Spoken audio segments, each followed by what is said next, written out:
Hello, welcome to another episode of Wild Living with Sunny. I'm in Portland, Oregon at one of Dr. John Kallas's Wild Food Adventures classes. So, what are you folks doing? Making marshmallows. Woohoo! Plant is a plant that you find all over North America. Very, very common plant. Today at our workshop, we went on a walk. There were plants every 10 feet, less. You know, it was just a ubiquitous plant. So it's common use is easy. But the mallow plant, aside from it being good on its own virtues, is closely related to the marshmallow plant, which is the source, the original source, 200 years ago of the original confection marshmallow. What you do is you grab sort of the outer bracts and you pull inward. See, so I'm sort of pulling them apart, and then you pinch, and it gets most of it, and maybe there might be a little bit of bract left on there, but the less bract you get on there, the better. So the more you practice that. So this is what you want to end up with under perfect conditions. That can't be a full cup. Is this a cup? No. What? It looks huge, doesn't it? It looks like it does. Maybe he's checking us. I know.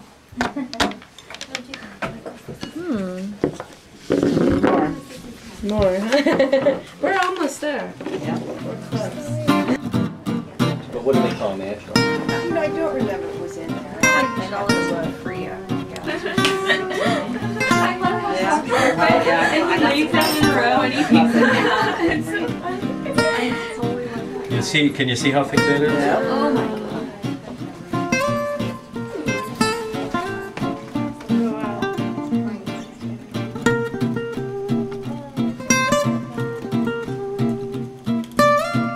It doesn't even want to go through the sieve, it's so...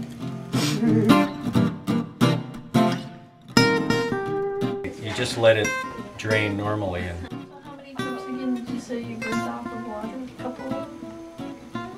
well, you use 3 cups of water to 1 cup of the mallow peas. How thick is it?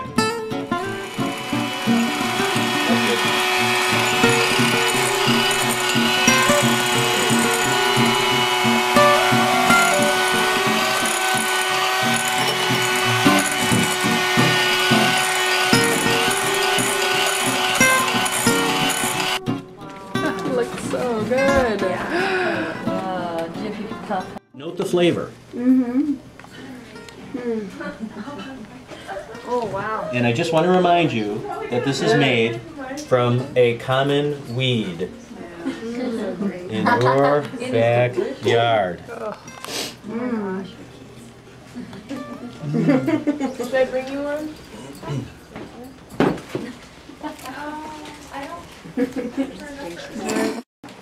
What do you think? Are they pretty yummy? Yeah?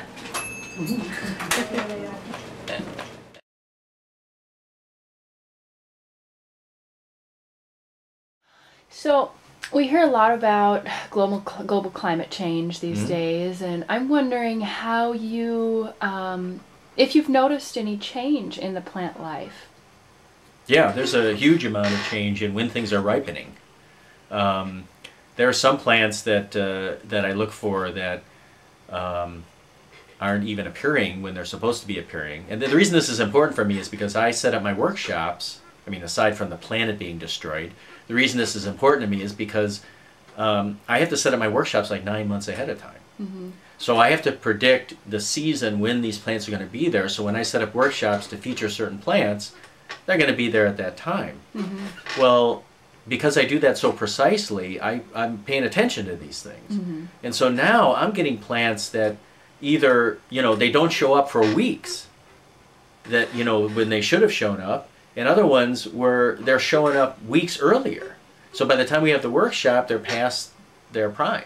I've been doing this now for, well, geez, if you include Michigan, I've been doing this for like 28 years, teaching about wild foods. How old are you, by the way? 30. Well, when you were 2, I started teaching about wild foods, and the climate has been relatively consistent wherever I've been up until the last couple of years. I'm really seeing some big changes. Like things are starting to happen now. That never happened before. What a cool workshop John did today. He actually showed us how to make a mallow cream, but you can take that cream and take it to an additional step of dehydrating it in a dehydrator for a marshmallow, or a mallowmallow as you like to call it. That's what I like to call it. So I'm sure you're drooling for the recipe. If you would like to find out this recipe, you'll have to come and take one of John's workshops. You can check out his website, www.wildfoodadventures.com, to see a list of your various workshops. Yes. And the book is supposed to come out in 2008. In the recipe should be in there, right? Yep. Next fall, my first book will come out, and it'll have the recipe in there and pictures. All right. Good stuff. Thanks, John. My pleasure.